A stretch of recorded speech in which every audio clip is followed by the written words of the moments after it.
나누실 말씀, 강한 믿음으로 고난을 견디라, 강한 믿음으로 고난을 견디라 라는 말씀으로 하나님 말씀 증거하도록 하겠습니다. 우리가 지금 디모데후서를 보고 있는데, 이 바울은 디모데에게 그리스도의 좋은 군사가 되고 강한 믿음으로, 그리고 모든 고난에 대해서 잘 견뎌낼 수 있는 정말 온 힘을 다해서 하나님께 충성하는 자로서 서기를 권면하고 있습니다. 바울은 이 디모데에 대해서 좋은 목회자 하나 만들겠다의 정도의 마음가짐이 아니에요. 진짜 사랑하는 내 자녀, 내 귀한 아들이 온전하게 하나님 말씀 앞에 서기를 간절히 바라고 있는 것입니다. 그래서 오늘 이제 2장을 우리가 이제 처음 들어가는데, 2장 1절부터 13절까지가 그리스도의 좋은 병사가 되라는 것에 대한 한 단락이에요. 근데 그것이 크게 두 부분으로 구분이 되는데, 먼저 앞서 1절에서 7절까지가 강하고 헌신되는 사역자, 오늘 말씀의 제목과 같이 강한 믿음으로 고난을 견뎌나가는, 고난을 견딘다라는 것이 하나님의 말씀을 온전히 순종하기 위해서 헌신하는 자를 말하는 겁니다. 헌신되는 사역자로서 그것이 되도록 사도 바울이 간절히 바라고 있는 거예요. 그러니까 저도 이제 아버지가 되다 보니까 저희 딸이, 또 저희 아들이 어떠한 성도가 되고 어떠한 어른으로 자라나기를 간절히 바라는 마음가짐과 같은 거예요. 근데 지금 사도 바울이 우리에게 부모된 너희가, 성도된 너희가 뭘 바라야 되는지를 말하는데, 강한 믿음으로 하나님의 말씀 앞에 헌신되는, 그래서 그 헌신을 붙들어서 하나님의 일을 하기에 어떠한 고난이 온다 할지라도 견뎌내는 그런 사람이 되기를 바라야 된다라는 거예요. 그러니까 자녀들이 그냥 잘 먹고 잘 사는 거, 뭐 돈 많이 버는 거, 좋은 학교 가는 거, 좋은 직업 갖는 거, 이런 게 우리의 우선, 우리의 바람이 되어서는 안 된다. 오직 하나님의 강한 군사, 그러니까 무언가를 선택할 때 나의 이익이 되는 선택과 하나님의 말씀 앞에 온전하게 바로 서는 선택의 갈래길이 우리한테 있을 때가 있을 거예요. 그때 내가 손해본다 할지라도, 내가 그걸 통해서 참 이 세상의 기준으로는 많은 걸 놓치는 한이 있다 할지라도 그 강한 믿음으로 오히려 그 고난의 자리에 직접 뭐 하는 모습이요? 들어가는 모습이요. 들어가서 그것을 헌신되게 살아가는 모습을 선택하라고 말하는 거예요. 그래서 8절부터 뒤에 13절은 그런 고난을 견뎌야 할 동기, 왜 어떻게 우리가 고난을 견뎌야 되는가, 그 고난을 견뎌야 할 동기에 대한 부분을 설명하는 부분으로서 뒤에 부분을 이제 8절부터 13절은 채우고 있습니다. 오늘은 그 중에서 하나님께서 우리한테 너 강한 믿음으로 강한 군사가 되라라는 것을, 강한 믿음의 군사, 고난을 견뎌내는 강한 믿음의 군사가 되라는 것을 1절에서 7절 가지고 우리가 나눌 텐데, 먼저 1절 보시면 그리스도 예수 안에 있는 은혜 가운데에서 우리는 강해져야 된다라는 것입니다. 우리는 그냥 단지 힘이 센 자를 얘기하는 게 아니에요. 예수 그리스도 안에서, 그리스도 예수 안에 있는 은혜 가운데서 강해져라라고 명령하는 겁니다. 그러니까 예수님의 말씀을 지키기에 강해지는 거예요. 그러니까 예수님의 말씀을 지키는 부분을 강하기 위해서는 예수님께서 누가 오른뺨을 때리면 왼뺨도 돌려대라는 것이 세상적으로 보면 약한 모습이잖아요. 근데 이게 하나님의 말씀을 순종하는 면에서는 내가 하나님의 말씀을 순종해야지라는 그 가치가 강해지면은 오른뺨을 맞았을 때 왼뺨을 돌려댈 수 있는 겁니다. 원수까지 사랑하는 부분에 있어서도 마찬가지예요.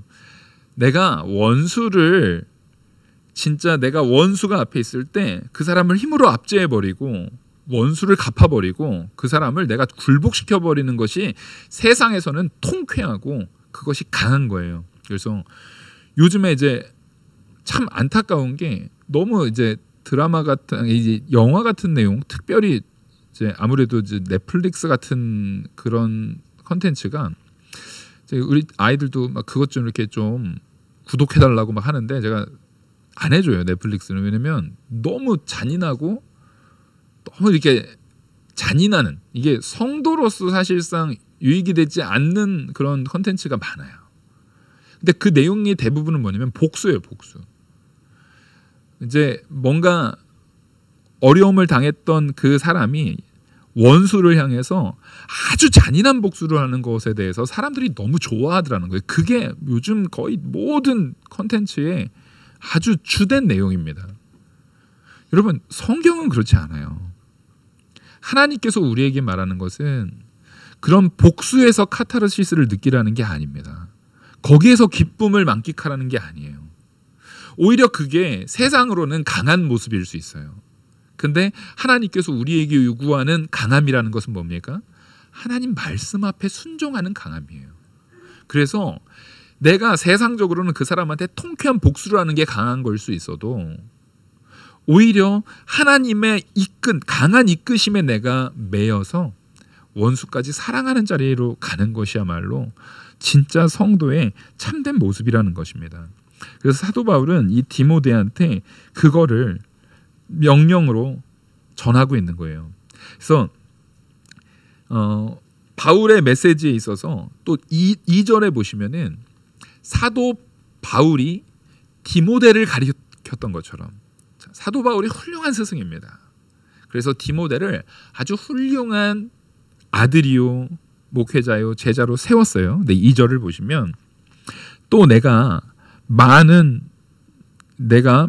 증인 앞에서 내게 들은 바를 충성된 사람들에게 부탁하라. 지금 사도 바울이 디모데한테 전한 말은 디모데만 알고 있나요? 사도 바울이 전한 모든 교회들의 사람들이 다 동일하게 알고 있나요? 다 동일하게 알고 있어요. 서신서로 알려줬고 사도 바울은 언제나 일관된 말씀을 전하고 있습니다. 그래서 디모데가 누군가한테 복음을 전할 때 디모데가 제대로 전하는지 제대로 안 전하는지는 딱 표가 나요, 안 나요? 표가 나요. 사도 바울처럼 말하는가, 사도 바울의 이 가르친 내용과 다르게 말하는가를 가지고 이게 분명히 구분이 돼요. 그러니까 사도 바울은 디모데한테 우선적으로는 많은 증인 앞에서라는 얘기는 내가 너한테 전한 진리, 그 복음만 온전하게 전하라. 이게 이제 아주 중요한 겁니다. 디모데가 아무리 사도 바울이 사랑하는 제자고 사랑하는 아들과 같은 목회자라 할지라도 엉뚱하게 자기 소리하면 돼야 안 돼요? 안 돼요. 그걸 용납하지 않는다는 겁니다. 네가 말할 때 항상 사도 바울을 통해서, 이 얘기는 이런 얘기예요. 성경을 통해서 성경이 말하는 바를 말해야 합니다. 성경이 나에게 요구하는 바를 말해야 하고요. 삶 속에서도 마찬가지예요. 성경이 우리에게 요구하는 바를 행하는 자들 되셔야 됩니다. 그 외에 다른 길이 없어요. 또한 그것을 내가 너한테 전한 이 많은 증인 앞에서 전한 이 말을 또한 너도 충성된 사람들에게 부탁하라. 지금 이 얘기는 사도 바울이 디모데에게 하는 것도요, 명령이지만 또한 부탁이라는 거예요. 그들에게 그 복음을 전할 일, 그 복음을 전할 내용에 대해서 부탁하라고 명령하는 거예요. 그들에게 하나님의 말씀을 온전히 전하는 일에 있어서 언제나 예수님만 의지해서 가르치는 모습. 사도 바울이 어떤 사람이었습니까? 예수님을 박해하던 사람이에요. 예수 믿는 사람을 박해하던 사람이에요. 근데 사도 바울을 예수님이 바꿔버리시니까 이제 사도 바울에게는요, 예수 외에는 나머지 건 다 부끄러운 배설물로 여겨버리는 거예요. 이와 같이 너도 내가 너한테 준 많은 증인과 많은 증인 앞에서 했던 그 일정한 똑같은 그 복음을, 바로 예수 그리스도의 십자가의 보혈이라는 복음입니다. 그거를 너도 부끄러워하지 말고 그 말씀만 붙들고 너도 충성된 자가 되어서 너와 같은 충성된 자에게 그 복음을 전하라. 근데 여기서는요, 중의적인 의미예요. 바울도 예수님을 만나기 전에는 충성된 자였습니까? 아니었습니까? 아니었어요. 디모데도 바울을 통해서 예수님을 만나기 전에는 충성된 자가 아니었습니다. 마찬가지로 디모데에게 충성된 자에게라고 할 때 성향적 충성심이 있을 수 있어요. 기본적으로 신앙생활하는데 신앙의 성도들에게 제가 복음도 전하지만 도덕적인 부분에 있어서, 물론 하나님의 말씀의 뜻에 근거한 도덕적 부분에 있어의 거룩함, 이걸 요구하잖아요. 그게 바로 뭐냐면 하나님이 보시기에 충성된 자로 변화되는 과정이에요. 하나님이 우리에게 복음만 전하는 게 아니에요. 복음이 포함되어 있는 사람의 태도, 우리 잠언 같은 경우가 그런 거죠. 하나님이 이끄시는 바대로 살아가는 사람의 태도, 그것들도 전해요. 그래서 우리가 기본적으로 충성된 모습을 따라가겠습니다. 훈련한다. 우리 훈련돼야 돼요. 이렇게 훈련을 해야 되는데, 여기에서 더 본질적으로 뭘 얘기하는 거냐면, 그것이 훈련되기 위해서 뭐가 우선돼야 되느냐, 예수 그리스도의 우리와 연합되심이 우선돼야 된다는 거예요. 사도 바울도 예수님을 통해서 충성된 자가 됐습니다. 디모데도 바울에게 배웠지만 바울 때문이 아니라 바울을 통해서 전해받은 예수 그리스도를 통해서 충성된 자가 되는 거예요. 여러분, 우리도 예수 그리스도께서 내 안에 함께 계시는 줄 믿으시기 바랍니다. 그럼 우리는 어떤 자가 돼야 됩니까? 충성된 자가 돼야 돼요. 군사에게 있어서 가장 중요한 덕목 중에 하나가 바로 이 충성이라는 것입니다. 또한 바울은 디모데에게 많은 증인들 앞에서 했던 것을 분명히 강조해요. 다시 말씀드리지만 엉뚱한 말을 전하면 안 돼요. 충성된 자가 사실과 다른 말을 전하면 그건 충성된 자입니까? 아닙니까? 충성을 가장한 악인이에요. 그래서 많은 증인, 사도 바울이 언제나 일관된 말씀을 전했던 그 많은 증인 앞에서 하는 행동을 보여야 안 됩니다. 그래서 여기서도 또한 이 말씀을 보면은 모든 사람들을 가르칠 이제 모든 증인 앞에서라는 거예요. 이 앞에서라는 말이 중요해요. 이것은 그 사람들 앞에서 내가 말한다. 이 사실을 명확히 알고 있는 증인 앞에서 내가 거짓말을 하면 바로 들통납니까? 안 납니까? 바로 들통나는 거죠. 분명한 사실을 알고 있는 이 사람 앞에서 내가 거짓말을 하면 바로 들통나는 그런 두려움, 그런 경각심을 항상 가지라는 거예요. 이 얘기는 뭐냐면 디모데가 얼마나 착한 사람인데 그런 짓을 하겠어? 라는 생각 안 들어요? 아니, 디모데 얼마나 훌륭한 사람입니까?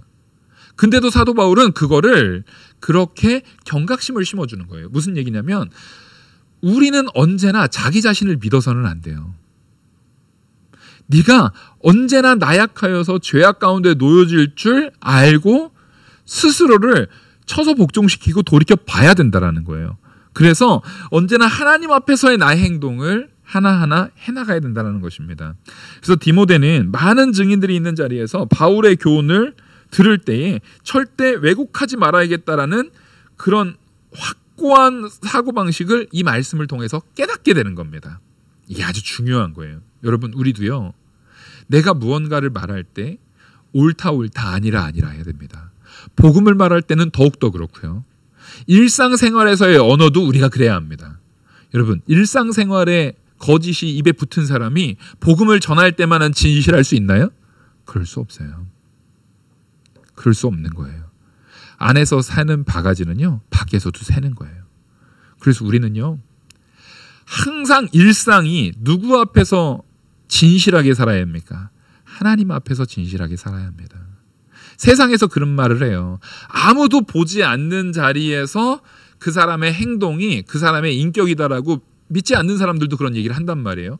아무도 보지 않는 곳에서 하는 그 사람의 행동, 그것이 그 사람의 인격이다라고 말하는데, 우리는요, 그 인격에 대한 부분이 더욱더 분명해야 돼요. 왜냐하면 우리는 아무도 보지 않는 공간이 있어요, 없어요? 우리에게는 하나님이 항상 함께 하세요. 그러니까 사실상 성경은요, 아무도 보지 않는 곳에서의 그 사람의 행동이 그 사람의 인격이다라는 말을 사람이 죄인됨이라는 그 속성에 대한 부분을 가지고 그걸 인정하지 않아요, 사실은. 우리는요, 어느 경우에서도 내 성정이 나를 주장하지 못하게 하셔야 돼요. 사람이 없다 할지라도 누가 보고 계시다라고 언제나 염두에 두면서 언행을 하셔야 됩니까? 하나님이 나를 지금 보고 계시다. 이 마음가짐을 분명하게 세우고 살아가야 된다는 것입니다. 그래서 올바른 사람을 선택하는 것, 여기서 충성된 자를 선택하라고 하잖아요. 사도 바울이 디모데를 선택했듯이 디모데의 성품을 본 거예요. 물론 예수님을 통해서 변화됐을 때 참된 충성이 나오는 겁니다. 다시 말씀드리지만 진짜 충성은 사람에게서 나오는 거예요? 예수님에 의해서 변화되는 거예요? 예수님에 의해서 변화되는 거예요. 근데 여기서 충성도 중의적인 의미가 있어요. 예수 그리스도를 통해서 변화되는 것도 있지만 기본적으로 사람의 성정이 진실하고 충성된 사람이 있습니까? 없습니까? 있죠. 안 믿는 사람 중에서도 진실하고 충성된 모습이 그 약간 흔적이 남아있는 사람들이 있잖아요. 그런 사람들을 지도자로 중용하는 것이 중요합니다. 아무나 세우는 거 아니에요. 성도가 많이 있다 할지라도요, 그 중에서 중직을 맡길 수 있는 거는요, 이 신실함과 충성됨에 있어서 그 부분을 분명히 봐야 돼요. 왜냐하면 그 사람이 중직을 처음 온 사람, 교회 처음 나온 사람이 이 사람이 충성된 성향을 가졌다고 해서 바로 중직을 세웁니까? 안 세웁니까? 절대 세울 수 없는 거예요. 근데 그 신앙생활을 오래 하면 할수록 점점 더 충성스럽게 되는 사람이 있잖아요. 지금 그걸 얘기하는 거예요. 그런 충성된 사람에게 올바른 사람을 선택하고 세우라는 겁니다. 왜냐하면요, 그 사람이 성정이 충성된 사람인 것은, 성정이 충성되고 올바르려는 성향이 있어요. 근데 그게 훈련되지 않으면 자기가 유리할 때는, 자기가 이제 좋을 때는 충성할 수 있지만 자기가 정말 불리한 상황에서는 거짓말 막 하잖아요. 그런 사람들이 있단 말이에요. 정말 착한 사람인데 너무나 위급한 상황에서는 자기도 모르게 자기 보호 본능에 있어서 그런 말이 나온단 말이에요. 그래서 그런 사람의 불완전한 인격성, 사람의 불완전한 요소에다가 그 하나님의 하나님의 일을 충성스럽게 하는 거를 맡기면 됩니까? 안 됩니까? 그걸 거기다가 맡길 수는 없는 거예요. 그러니까 지금 여기서 말하는 충성된 자에게, 충성된 사람에게 부탁하라라는 것은 네가 교회를 잘 이끌다 보면 그 안에 충성된 자들이 나와요. 무슨 얘기냐면 충성이 언제나 더욱더 분명하게 훈련된 사람이 나와요. 이게 아주 중요합니다. 뭐냐면 내가 예수 그리스도를 믿음으로 충성이 내 안에 이제 심겨졌어요. 그렇게 신앙생활을 10년, 20년을 했어요. 10년을 했다고 치죠. 근데 10년 동안 그래, 나한테 은혜를 주신 예수님 말씀에 아주 사소한 것부터, 아주 작은 것부터 내가 이거 충성해야지. 이만큼은 못하더라도 내가 할 수 있는 것만큼은 요만큼 충성해야지. 요만큼 충성해야지. 요만큼 충성해야지 하면은 그 사람이 10년 전에는 한 5만큼의 충성을 할 수 있던 사람이라 할지라도 그 사람의 충성이라는 그런 영적 근육이 자꾸 붙어요, 안 붙어요? 붙어요. 점점 영적 강건함이 생기는 거예요. 군인들에게 턱걸이, 이제 특히 미군의 중요한 특수부대에서 절대 빠지지 않는 운동 코스가 턱걸이거든요. 네? 턱걸이에요. 그 턱걸이를 무조건 넣습니다. 이게 개수를 늘리는 게 굉장히 중요해요. 그런데 그 턱걸이 개수를 늘리는데 방법이 있어요. 처음에 하나를 합니다. 그리고 2개를 하는 거예요. 그다음 3개를 해요. 이제 군인 정도 갔으니까 3개까지 할 수 있잖아요. 그러고 나면은 그 다음에 또 3개를 합니다. 그 다음으로 가면은 하나 하고 2개 하고 3개 하고 이제 3개 하고 세트를 처음에 한 번 합니다. 그 다음에 2번 합니다. 좀 충분히 쉬었다가 또 3번을 합니다. 또 충분히 쉬었다가 3번을 또 한 거잖아요. 그 다음에는요, 한 번 하고 그 다음에 3번 합니다. 또 3번 합니다. 3번 합니다. 그 다음에 3번 하는 거예요. 이게 하나씩 자꾸 늘려나가는 거예요. 그러다 보면 나중에요, 막 몇십 개를 할 수 있는 그 턱걸이의 개수가 자꾸 늘어나는 것처럼 누구도요, 우리의 충성에 대한 영적인 영의 근육도 그렇게 하나하나 늘려나가는 거예요. 그러니까 지금 충성된 자에게 맡기란 얘기는 그 사람들이 지금 누구 말씀대로 열심히 순종하면서 살았던 사람들인 거예요. 나에게 충성의 능력을 주신 그리스도의 말씀에 따라서 열심히 하루하루를 산 사람들, 그 사람들한테 맡기라는 거예요. 그 사람의 충성됨을 보고 그 사람의 신실함을 보고 맡기라는 거예요. 우리는 그래서요, 매 삶 속에 있어서 하나님 말씀 앞에 온전히 서려는 참된 마음가짐을 분명히 가져야 된다는 것입니다. 또한 여기 이제 3절을 보시면 3절은 뒤에 4절, 5절, 6절, 7절에 사실상 제목인 거예요. 제목. 말 그대로 오늘 말씀의 제목과도 같아요. 3절은 일종의 제목을 적어 놓은 거예요. 그러니까 그렇게 충성된 우리는 3절 우리 같이 읽겠습니다. 시작. 너는 그리스도 예수의 좋은 병사로 나와 함께 고난을 받으라. 자, 예수 그리스도의 좋은 병사로. 그래서 제가 강한 믿음으로 고난을 견디라고 말한 이유가 그거예요. 예수 그리스도의 좋은 병사이면은 예수 그리스도가 곧 우리의 믿음이에요. 강한 믿음으로 갖는다라는 것은 누구에게 붙들린 삶을 살란 얘기입니까? 예수 그리스도에게 매인 삶. 여기에서 예수 그리스도의 좋은 병사다라고 말하는데 지금 병사를 말하고 있지만 이 병사는 누구한테 귀속되어 있는 병사입니까? 예수님에게 귀속되어 있는 믿음의 강한 믿음의 병사를 말하는 거예요. 그런 믿음의 병사는 군인들이요, 아픈 거 싫어하고 힘든 거 싫어하고 고난을 싫어하면은 그 군인들을 우리가 신뢰할 수 있어요, 없어요? 없죠. 군인은요, 고통을 견뎌내는 사람들인 거예요. 매일 아침마다 구보를 합니다. 매일 운동을 해요. 체력 테스트를 해요. 아니, 전 진짜 멋진 걸 본 게요. 이제 신교대 조교를 하다 보면은 그런 이제 간부들이 이제 체력 테스트를 하러 와요. 그러면 저희가 신교대 조교들이 그거를 이렇게 해서 그 사단에서 간부들 체력 테스트를 하는데 그 테스트하는 부분을 이렇게 돕는 역할로 저희가 이렇게 파견해서 이렇게 돕고 하거든요. 정말 나이 많으신 군인들도요, 체력 테스트 하는데 정말 거뜬하게 통과하시는 분들이 엄청 많아요. 그러니까 평소에 얼마나 자기를 갈고 닦고 거기에다가 온 힘을 다하는지 몰라요. 나이가 정말 많은데도 불구하고 그 체력 테스트를 정말 그 시원치 않은 20대 병사보다 훨씬 뛰어나게 그것을 이겨내요. 그럼 그게 훈련인 겁니다. 좋은 병사가 된다는 것은 언제나 고난에 정말 고난을 피하는 자가 아니라 고난을 맞닥뜨리고 그것을 받아들이고 그것을 견뎌내고 그것을 이기려는 의지가 필요한 거예요. 그걸 못하는 사람이면 그건 좋은 병사가 아닙니다.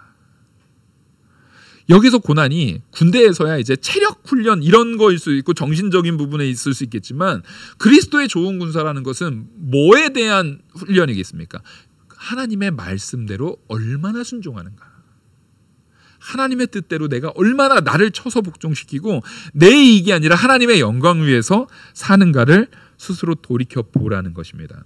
그래서 사도 바울은요, 이 디모데한테 기꺼이 이렇게 말하는 거예요. 너도 그러니까 나와 함께 고난을 받으라는 거예요. 그래서 4절을 보시면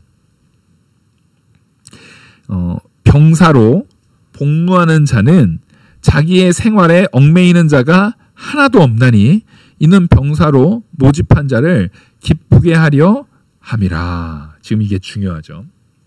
병사로 모집된 자는 자기를 기쁘게 하는 거예요? 나를 모집한 그 대상을 기쁘게 해야 되는 겁니까? 네, 나를 모집한 대상. 우리를 병사로서 누가 부르셨는데요? 지금 3절에서 말하는 것처럼 우리는 좋은 병사가 되는데 누구의 좋은 병사입니까? 예수 그리스도의 좋은 병사예요. 자, 군인은 기본적으로 상명하복이죠. 국가의 부름을 받은 군인들은요, 국가의 부름에 마땅히, 우리나라는 이제 그 군 복무가 이제 의무잖아요. 마땅히 대한민국 남성이고 국민으로서 그 군 복무의 의무를 가서도 충성되게 해야 돼요, 안 해야 돼요? 충성되게 해야 되는 거예요. 그게 좋은 사람인 거예요. 국가의 부름에 충성된다는, 국가에 충성하는, 그 명령에 충성하는 모습이 있어야 되는 것처럼 예수 그리스도의 좋은 병사라는 것은 예수 그리스도께서 우리를 부른 대상이에요. 우리를 부르신 우리의 대장이세요. 그러면 그 예수 그리스도 앞에 우리는 철저하게 복종하는 모습이 있어야 됩니다. 그리고 그것을 위해서 고난을 견뎌낼 수 있는 마음가짐이 있어야 돼요. 우리는 누구의 소유이기 때문에 그렇습니까? 예수 그리스도의 소유된 병사이기 때문에 그렇습니다. 그래서 군사로 복무하는 사람들의 중요한 특징 중에 오늘 성경 본문에서 말하고 있는 것 중에 하나가 뭐냐면 자기 생활에 얽매이는 자가 하나도 없다라는 거예요. 군 생활하다가 근무 딱 쓰는데 저 소대장님 저 오늘은 근무 못 쓰겠어요. 저 엄마 보고 싶어서 잠깐 엄마 좀 보고 올게요. 그리고 나갈 수 있어요, 없어요? 안 돼요. 중대장님 저 여자친구가 생일인데 저 여자친구 생일 안 해주면 삐져서 안 되겠어요. 저 집에 좀 갔다 올게요. 그럴 수 없는 거예요.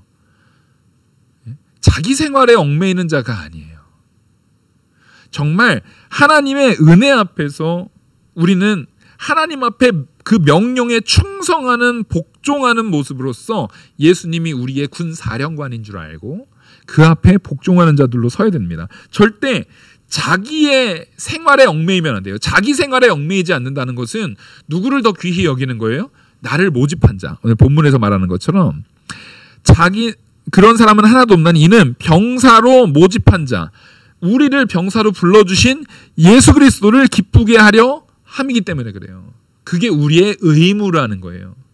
병사로서의 의무. 그래서 강한 믿음으로 고난을 견디려면 이런 병사로서의 책임감을 가져야 된다는 것입니다. 이게 좋은 성도라는 거예요. 예수 그리스도 말씀에 대한 책임감을 갖는 저와 우리 성도님들 되기를 간절히 소망합니다. 우리는 그 책임감을 갖는 자들이 돼야 돼요. 또 하나 뭐와 비유를 하고 있냐면 지금 첫째 모델이 군사였잖아요. 두 번째 모델이 있어요. 두 번째 모델로서는 경주자를 말하고 있습니다. 경주자. 5절 보시면 경기하는 자가 법대로 경기하지 아니하면 승리자의 관을 얻지 못할 것이며 앞서 병사에 있어서는 충성에 대한 부분을 얘기했다면 뒤에 경주자에 대해서는 뭘 중요하게 하나요? 우리는 일단 경주자 하면은 다른 말씀이라는 게 혼동하다 보니까 뭘 얘기하냐면 경주자가 훈련을 많이 하잖아. 훈련을 많이 하니까 그 사람이 정말 노력해서 전공을 얻기 위해서 최선을 다해서 이거를 이뤄내야 돼라는 식으로 이걸 해석할 수 있어요. 근데 그거는요 부수적인 거예요. 그건 따라오는 거예요. 내가 하나님 앞에 충성하면 당연히 그 충성된 사람이 평소에 아까 말했듯이 훈련을 열심히 하겠죠. 그건 따라오는 거고 오늘 본문에서 경주자에게 요구하는 것은 그겁니까? 열심히 훈련하라는 얘기예요? 한번 5절을 같이 읽어보겠습니다. 시작. 경기하는 자가 법대로 경기하지 아니하면 승자의 관을 얻지 못할 것이며 열심히 노력해서 훈련해서 열심히 결과를 만들어내라는 거예요? 아니죠. 뭘 하래요? 법대로 하래요. 이게 아주 중요한 겁니다. 우리는요 경주자예요. 우리는 하나님의 군사인데 예를 들어서 우리가 그 과거에 저기 이제 영국이라든가 그 유럽 그쪽에 이제 로마하고 막 이렇게 막 그 분쟁이 있을 때 그 야만인들이라고 말했잖아요. 지금 영국 그 사람들을 야만인들이거든요. 앵글로색슨족이라고 해가지고 그 사람들은 막 명령 체계보다도 일단 자기의 그 욕구에 충실했던 거예요. 나가서 전쟁에서 사람들을 학살하고 네가 여자 취하고 싶으면 여자 취하고 아이 취하고 싶으면 아이 노예로 취하고 재물 취하고 마음대로 니네들 마음껏 가가지고 사람들을 막 하라는 거예요. 이기기만 하면 돼 하고 풀어놓아버리는 거예요. 우리는 그런 사람들을 좋은 군사라고 말하지 않아요. 그게 야만인인 거예요. 야만인. 법이 없는 거예요. 좋은 군사는 뭡니까? 내가 딱 군사로서 해야 되는 승리에 대한 부분은 철저하게 하지만 만약에 명령체계 안에서 거기에서 하는 다른 사람의 소유물에 대해서 함부로 탈취하거나 하지 말라는 명령이 떨어졌으면 그것을 어떻게 하는 겁니까? 원칙 안에서 철저하게 지키는 게 좋은 군사인 거예요. 그래서 요즘에도 좋은 군사가 전쟁이 있어도 민간인에 대해서 함부로 막 이게 폭력을 가하는 군대를 우리는 막 비판합니까? 안 합니까? 비판하죠. 그건 좋은 군사가 아닌 거예요. 지금 마찬가지로 이 경주자를 얘기한 것은 경기를 하는데 경기에는 룰이 있잖아요. 법칙이 있잖아요. 그 법을 어기면은 그 사람은 승리자로 인정받지 못해요. 그걸 말하는 거예요. 그래서 우리는요, 좋은 병사가 되기 위해서, 예수 그리스도의 좋은 군사가 되기 위해서는 기본적으로 우리 자체가 하나님께서 우리에게 주시는 그 법, 예수 그리스도의 말씀의 법 앞에 철저하게 충성하는 자들이 되셔야 됩니다. 그걸 떠나서는 좋은 군사가 될 수 없다는 거예요. 그래서 우리는 법대로 경계하는 자가 돼야 됩니다. 여기서 이 어떠한 규칙일지는 잘 몰라요. 이 경기 자체에 어떤 규칙일지는 모르겠지만 여기에서 이 규칙을 정하는 이도 영적인 의미에서 누굽니까? 하나님의 규칙. 하나님께서 성도인 우리에게 요구하시는 그 규칙 가운데 우리가 철저하게 매여 있어야 된다는 것입니다. 그래서 고대 경기에서 경주하는 시합에 참여하면요, 기본적으로 사전 훈련을 한 10개월 이상의 사전 훈련을 엄격하게 진행합니다. 이 경우의 강조점도 경기 규칙을 준수하는 이것에 대해서 이제 보통은 자기 연단의 훈련에 더 많이 되어 있지만 이거는 세상적인 원리에서 그래요. 세상적인 원리에서는 과거의 고대, 이 시대의 고대 사회의 경기를 보면은요, 룰을 지켜나가는 것보다 좀 반칙을 해서라도 일단 뭐 하는 게 최고예요? 이기는 게 최고였어요. 근데 하나님께서는 이 말씀을 통해서 그들의 그런 모습이 옳은 모습이다, 옳지 않은 모습이다를 말하는 거예요. 옳지 않은 모습이라는 거예요. 따라하겠습니다. 세상을 닮아가지 말자. 요즘도 성도도 아유 목사님 요즘 같은 시대에 그렇게 하면은 멍청하다는 소리 듣고 사람들한테 무시당해요. 예, 무시를 당하세요. 차라리. 성도는요, 세상에 무시당한다 할지라도 하나님의 말씀의 법 앞에 온전히 서는 거룩한 자가 되셔야 돼요. 세상에서는 조금 지고 실패하고 부끄러움 당하는 모습인 것 같아도요, 하나님 앞에 온전한, 하나님 앞에 떳떳한 성도가 되셔야 되는 것입니다. 그래서 우리는 절대로 그리스도는 군사로서 섬기기 위한 엄격한 자기훈련 이것보다도 더욱더 하나님의 법칙, 군사와 같이 하나님께서 내게 명령하신 그 법 앞에서의 연단이 있어야 돼요. 그러니까 자기 마음대로 하는 것과 철저한 법칙 아래서 연단된 것과 나중에 결과적으로 누가 더 큰 역사를, 큰 능력을 발휘합니까? 법칙 아래서도 그걸 다 견뎌내고 그 고난을 이겨내고 그 충성스럽게 그 앞에서 연단을 다 이겨낸 사람, 그 법칙 안에서 이겨낸 사람을 우리는 정병이라고 하는 거예요. 정의 병사가 되는 거예요. 여러분, 빨리 힘센 병사가 되려고 하는 것보다는 하나님의 법칙과 원리 안에서 의로운 정의 병사가 되려고 우리의 시간을 쓰셔야 됩니다. 세 번째로 지금 무슨 모델과 비교를 하고 있냐면 농부와 비교를 하고 있어요.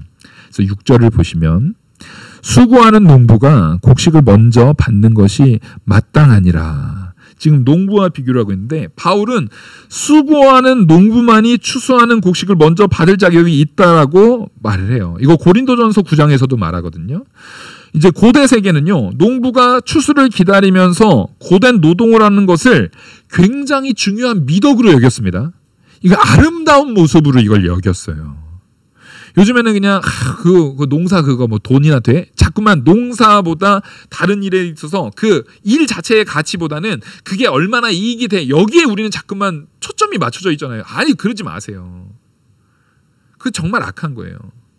그러니까 제 친구들 같은 경우도 그런 얘기를 해요. 야, 너 그 목회해가지고 그거 뭐 왜 그 회사 뭐 그거를 안 하고 뭐 목회해가지고 그렇게 유난스럽게 힘들게 뭐 신앙생활을 하냐, 이런 얘기를 해요.